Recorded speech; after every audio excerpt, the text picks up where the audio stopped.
అల్లు అర్జున్ ప్రస్తుతం అట్లీ దర్శకత్వంలో భారీ ప్రాజెక్ట్ చేస్తున్నాడు. ఈ సినిమా 2027వ సంవత్సరంలో రిలీజ్ కానుంది. అయితే ఈ సినిమా తర్వాత అల్లు అర్జున్ ఎవరితో ప్రాజెక్ట్ ఫైనల్ చేశాడు అనే విషయం మీద క్లారిటీ లేదు. కానీ ఆయన లైనప్ తెలిస్తే మాత్రం మెంటల్ ఎక్కేలా ఉంది. కొంతకాలం క్రితం దిల్ రాజు, అల్లు అర్జున్, ప్రశాంత్ నీల్ మధ్య ఒక మీటింగ్ ఏర్పాటు చేశాడు. అది ఫార్మల్ మీటింగే కానీ ప్రస్తుతం వీరిద్దరూ స్క్రిప్ట్ డిస్కషన్ స్టేజ్ లో ఉన్నారు.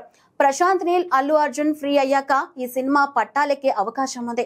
ఇక రాజమౌళితో కూడా బన్నీ ఓ సినిమా ప్లానింగ్ లో ఉన్నాడు. ప్రస్తుతానికి రాజమౌళి మహేష్ బాబుతో చేస్తున్న సినిమా మీద ఫోకస్ పెట్టాడు.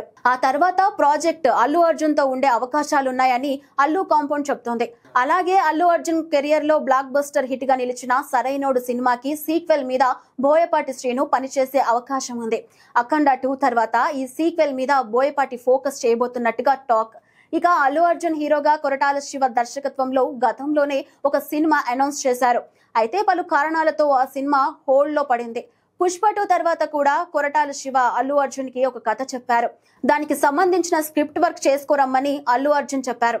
అంతా అనుకున్నది అనుకున్నట్టు జరిగితే ఈ కాంబినేషన్ లో కూడా సెట్ అయ్యే అవకాశం ఉంది. అటు బాలీవుడ్ లోనూ సంజయ్ లీలా, బాన్సాలితో ఓ సినిమా ఉంటుందనే టాక్ ఉంది.